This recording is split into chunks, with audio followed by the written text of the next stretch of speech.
Hello friends, welcome to स्टडीकर। मैं हूं आपका दोस्त प्रभाकर। आज के इस महत्वपूर्ण लेक्चर में हम आपके साथ डिस्कस करने वाले हैं 23 मार्च 2024 के मोस्ट इंपॉर्टेंट करंट अफेयर्स के क्वेश्चन। तो आप इस पूरे लेक्चर को बहुत ही ध्यान से लास्ट तक जोर देखिएगा। आज का पहला और इम्पॉर्टेंट क्वेश्चन है, हैती से भारतीयों को सुरक्षित निकालने के लिए भारत के द्वारा कौन सा ऑपरेशन शुरू किया गया है? आंसर हो जाएगा ऑपरेशन इंद्रावती। तो दोस्तों, हैती देश से भारतीयों को सुरक्षित निकालने के लिए भारत सरकार के द्वारा ऑपरेशन इंद्रावती शुरू किया गया है। ये काफी इंपॉर्टेंट क्वेश्चन है। इस प्रकार के क्वेश्चन आपके एग्जाम में पूछे जाते हैं। दोस्तों, यहाँ पर आप उन लोगों को देख पा रहे हैं जिनको ऑपरेशन इंद्रावती के तहत सुरक्षित निकाला गया है। दोस्तों, अब सवाल आता है कि हैती में ऐसा क्या हो गया है जिसके कारण भारतीय नागरिकों को सुरक्षित निकालना पड़ रहा है? तो हैती में हिंसक युद्ध शुरू हो गया है। तो वहां की जो क्रिमिनल गैंग है उसने युद्ध शुरू कर दिया है। उसने सरकारी संस्थानों पर हमला शुरू कर दिया है। इसके अलावा आगजनी शुरू कर दी है, यानी आग लगाना शुरू कर दिया है। घरों और दुकानों में तोड़फोड़ शुरू कर दी है, जिसके कारण पूरे देश में अफरा तफरी मची हुई है।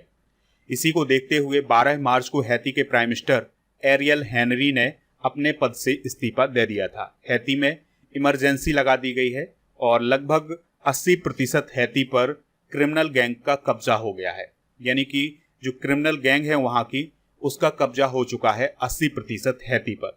यह घोषणा किसने की है? यूनाइटेड नेशन ने। चलिए दोस्तों, हैती के बारे में कुछ बेसिक जानकारी डिस्कस कर लेते हैं।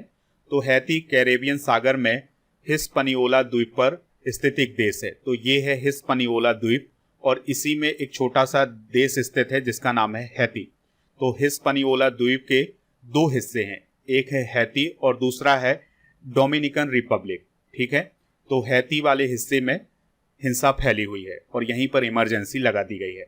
दोस्तों, इसकी कैपिटल है पोर्ट ऑफ प्रिंस और यहाँ की करेंसी है गोल्डे। दुनिया के मैप में आप हैती की लोकेशन देख सकते हैं। ये है उत्तरी अमेरिका महाद्वीप और ये है दक्षिणी अमेरिका महाद्वीप और बीच में स्थित है हैती, यानी कि जो कैरेबियन सागर है उसी में स्थित है हैती। चलिए दोस्तों, कुछ प्रमुख ऑपरेशन डिस्कस कर लेते हैं जो कि अभी हाल ही में शुरू किए गए हैं।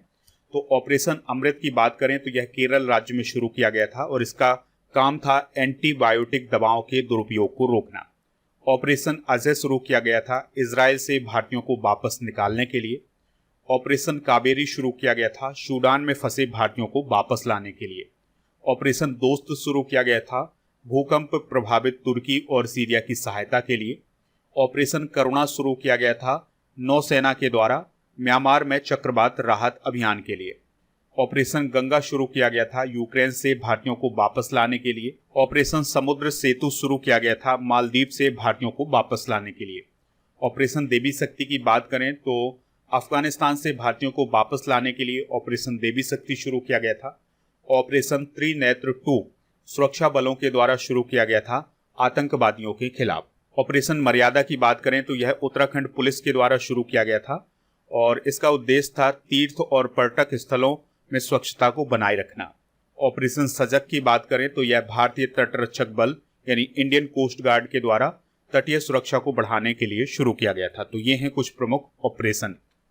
दोस्तों, आप इस पूरे लेक्चर को बहुत ही ध्यान से लास्ट तक देखिएगा। लास्ट में आपसे एक क्वेश्चन पूछा जाएगा जिसका आंसर कमेंट बॉक्स में देना है।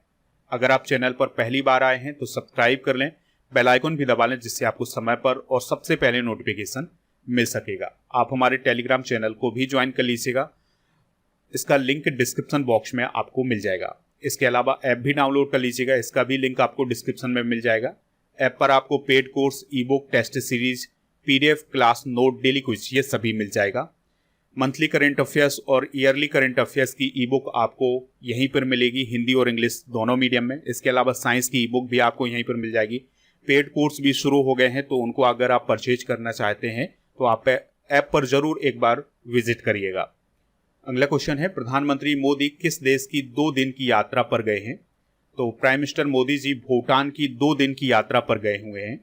तो उनकी जो ये यात्रा होगी ये 22 और 23 मार्च को होगी, यानी कि 22 और 23 मार्च में वो भूटान में रहेंगे।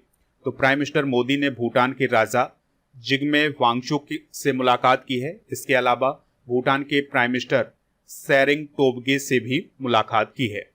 आपको याद रखना है कि प्राइम मिनिस्टर मोदी भारत में आम चुनावों का ऐलान होने के बाद किसी विदेश दौरे पर जाने वाले पहले प्रधानमंत्री बने हैं। दोस्तों, प्राइम मिनिस्टर मोदी जी को इस यात्रा के दौरान भूटान का सर्वोच्च नागरिक सम्मान order of the Druk Gyalpo भी प्रदान किया गया है। तो ये भी काफी इंपॉर्टेंट पॉइंट है, इसको आप नोट जरूर करिएगा।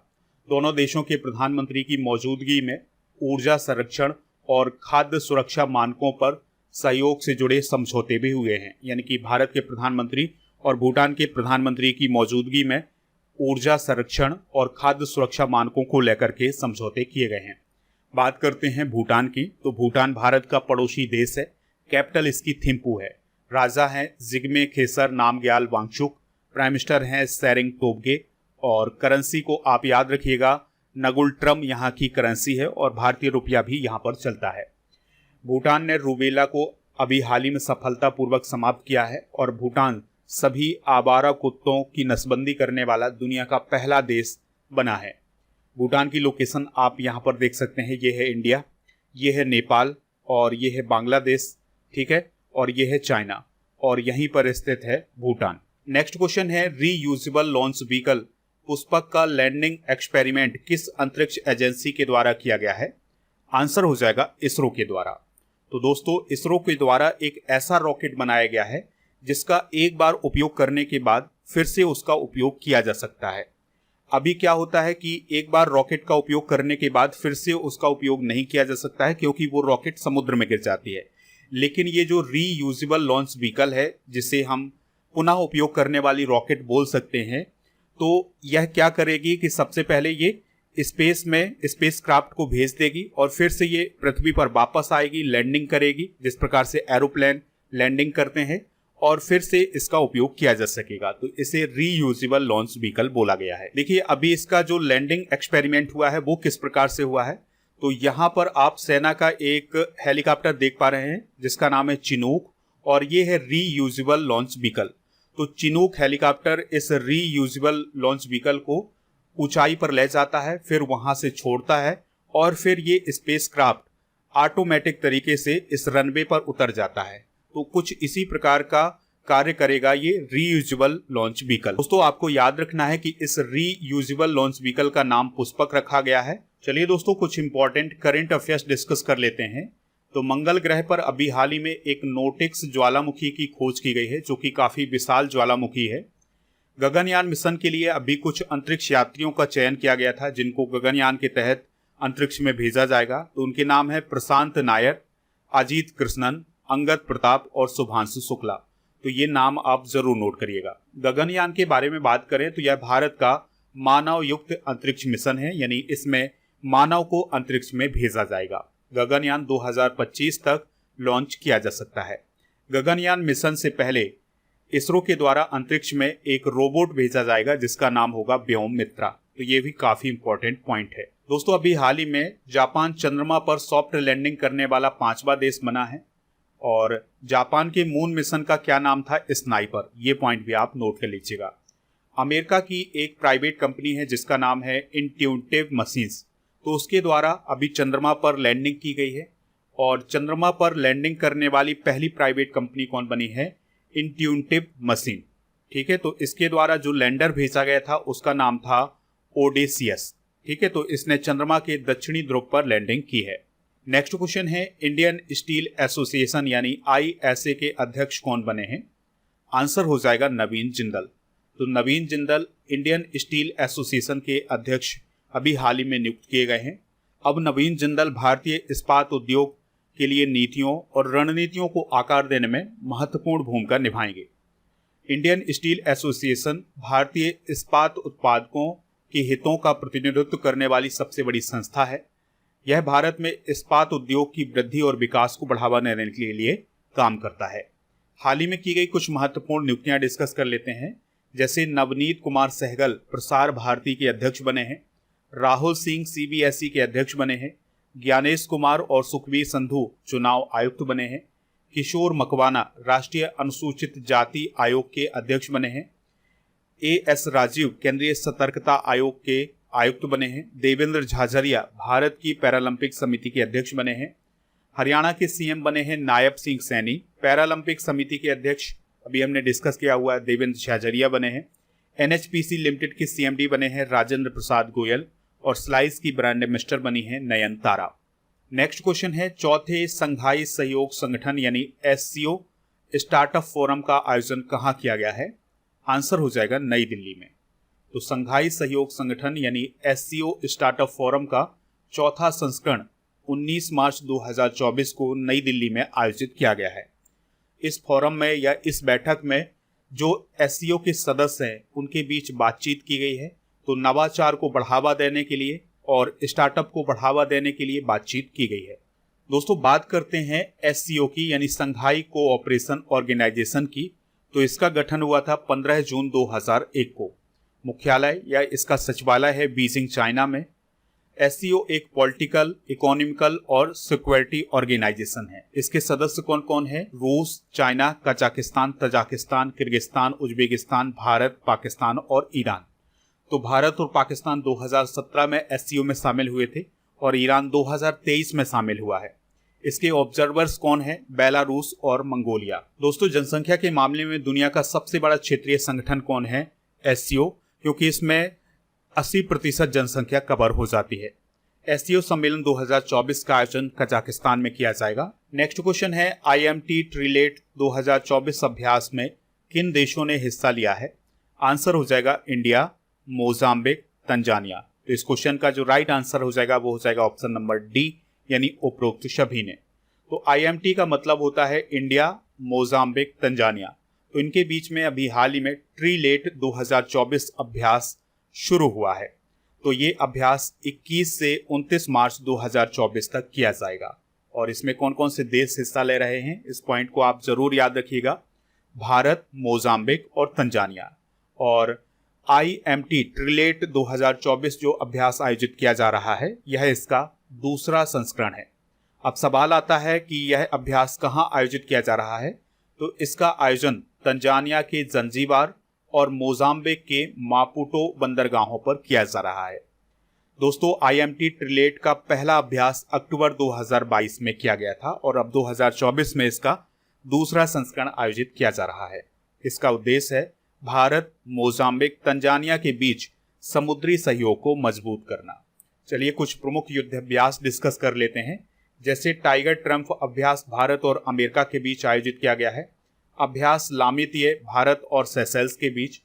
अभ्यास सदा तंसीक भारत और सऊदी अरब के बीच आयोजित किया गया है। नसीम अलबह भारत और ओमान के बीच। साइक्लोन अभ्यास भारत और इजिप्ट के बीच। अग्नि वॉरियर अभ्यास भारत और सिंगापुर के बीच आयोजित किया जाता है। विनवेक्स अभ्यास भारत और वियतनाम। काजिंद अभ्यास भारत और कजाकिस्तान। ऑसी इंडेक्स अभ्यास भारत और ऑस्ट्रेलिया। सिम्बेक्स अभ्यास भारत और सिंगापुर। मैत्री युद्ध अभ्यास भारत, थाईलैंड। और अभ्यास अयोध्या भारत और थाईलैंड के बीच आयोजित किया जाता है। दोस्ती अभ्यास भारत, मालदीव और श्रीलंका के बीच आयोजित किया गया है। मित्र शक्ति भारत, श्रीलंका के बीच आयोजित किया जाता है। और आपको याद रखना है कि समुद्र शक्ति अभ्यास भारत और इंडोनेशिया के बीच आयोजित किया जाता है। नेक्स्ट क्वेश्चन है, इंडियन बैंक एसोसिएशन के अध्यक्ष कौन चुने गए हैं? तो MB Rao Indian bank association के अध्यक्ष चुने गए हैं। इनका पूरा नाम है मातम वेंकटा राव। तो ये सेंट्रल बैंक ऑफ इंडिया के MD और CEO हैं। तो इन्हें अभी हाल ही में इंडियन बैंक एसोसिएशन के नए अध्यक्ष के रूप में चुना गया है और उन्हें अतुल कुमार गोयल के स्थान पर चुना गया है। इसके अलावा 3 उपाध्यक्षों को भी चुना गया है। उनमें पहला नाम है दिनेश कुमार खारा का, दूसरा नाम है शांतिलाल जैन का, तीसरा नाम है डॉक्टर N कामाकोडी का। और आपको याद रखना है कि इंडियन बैंक एसोसिएशन के मानद सचिव कौन बने हैं? माधव नायर। बात करते हैं इंडियन बैंक एसोसिएशन की। तो इसका गठन हुआ था 26 सितंबर 1946 को। यह भारत में काम करने वाले बैंकों और वित्तीय संस्थानों का एक ग्रुप है। नेक्स्ट क्वेश्चन है, केरल राज्य के कोलम में खोजी गई आइसोपॉड की नई प्रजाति का नामकरण किसके नाम पर किया गया है? आंसर हो जाएगा इसरो। तो दोस्तों अभी हाल ही में केरल के कोलम में एक आइसोपॉड नाम का जो जीव होता है उसकी एक नई प्रजाति खोजी गई है। तो उसका नाम इसरो के नाम पर रखा गया है। इस प्रकार के क्वेश्चन आपके एग्जाम में पूछे जाते हैं। आपको याद रखना है कि इस आइसोपॉड का नाम ब्रूस थोआ इसरो नाम रखा गया है। और आइसोपॉड एक समुद्री जीव है और यह झींगा मछली की तरह होता है और इसमें बहुत सारे पैर होते हैं और ये समुद्र में गहराई पर पाया जाता है। तो जो ऊपर से गिरने वाली मछलियां हैं और जो मरी हुई मछलियां हैं और जो मलबा होता है उसको खाने का ये काम करता है। चलिए कुछ इंपॉर्टेंट करेंट अफेयर्स डिस्कस कर लेते हैं। तो हाल ही में खोजी गई नई समुद्री टर्टीग्रेड प्रजाति का नाम डॉक्टर APJ अब्दुल कलाम के नाम पर रखा गया है। अरुणाचल प्रदेश में पाई गई बंदर की नई प्रजाति का नाम सैला पास या सैला दर्रे के नाम पर रखा गया है।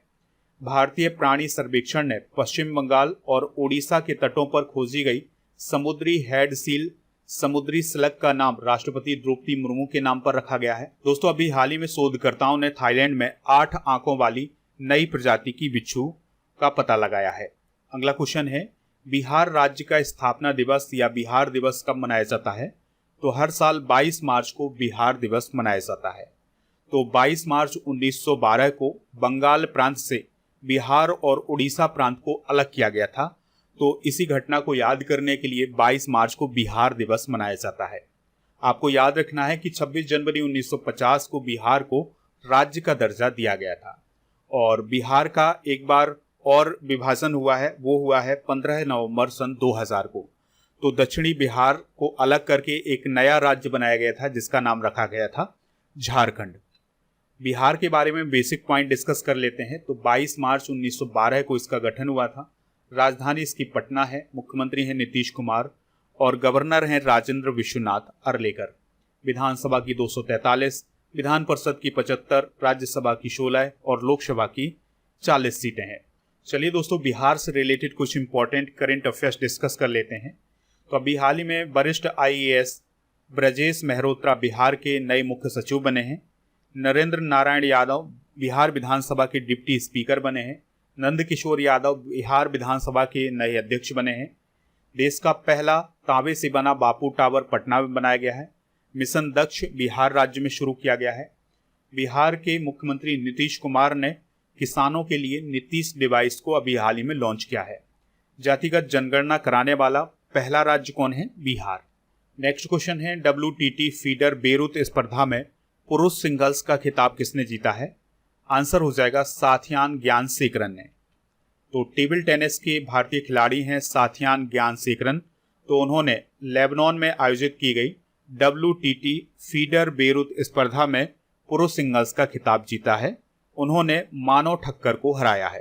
तो भारत के मानव ठक्कर को साथियान ज्ञानशेखरन ने हरा करके WTT फीडर बेरूत स्पर्धा में पुरुष सिंगल्स का खिताब जीता है।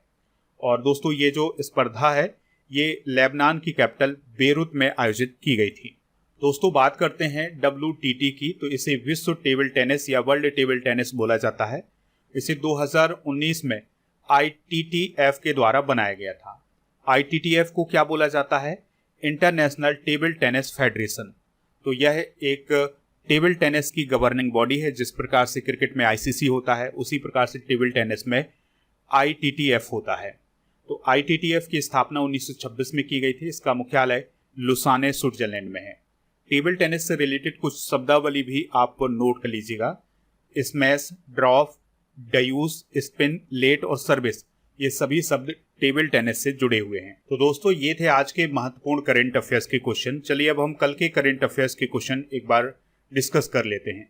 लियो वाराडकर किस देश के प्रधानमंत्री थे जिन्होंने अपने पद से इस्तीफा दे दिया है? आंसर हो जाएगा Ireland. Grid controller of India limited या ग्रिड इंडिया ने कौन सा दर्जा प्राप्त किया है? मिनी रत्न कंपनी का। विश्व जल दिवस कब मनाया जाता है? 22 मार्च को। खाद्य प्रसंस्करण उद्योग मंत्रालय का अतिरिक्त प्रभार किसे दिया गया है? किरण रिजिजू को। भाषा नेट पोर्टल किसके द्वारा लॉन्च किया गया है? National internet exchange of India के द्वारा। चेन्नई सुपर किंग्स के कप्तान कौन बने हैं? ऋतुराज गायकवाड़। लोकतंत्र के लिए तीसरा शिखर सम्मेलन किस देश में आयोजित किया गया है? साउथ कोरिया में। रामनाथ गोयंका पुरस्कार 2021 और 22 की घोषणा की गई है। यह पुरस्कार किस क्षेत्र में दिया जाता है? पत्रकारिता। किस भारतीय बिलियर्ड्स खिलाड़ी को वर्ल्ड बिलियर्ड्स म्यूजियम के हॉल ऑफ फेम में शामिल किया गया है? पंकज अडवाणी को। एविएशन वीक लॉरेट अवार्ड हाल ही में किस अंतरिक्ष एजेंसी को प्रदान किया गया है? इसरो को। आज के जनरल नॉलेज के पिटारे में हम डिस्कस करेंगे प्रमुख व्यक्तियों के लोकप्रिय नाम। जैसे सीमांत गांधी के नाम से खान अब्दुल गफ्फार खान को जाना जाता है, राष्ट्रपिता महात्मा गांधी को बापू भी महात्मा गांधी को ही कहा जाता है।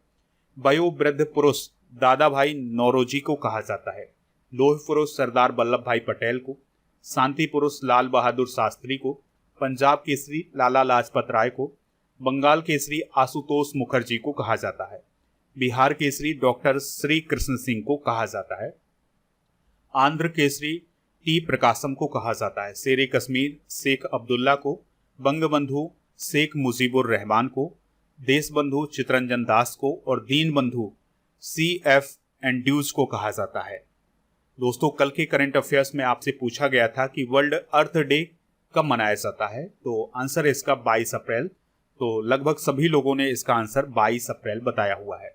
आज का क्वेश्चन है, संघाई सहयोग संगठन यानी SCO की स्थापना कब की गई थी? जो भी इसका राइट आंसर हो कमेंट बॉक्स में जरूर बताएं, हमें इंतजार रहेगा आपके आंसर का।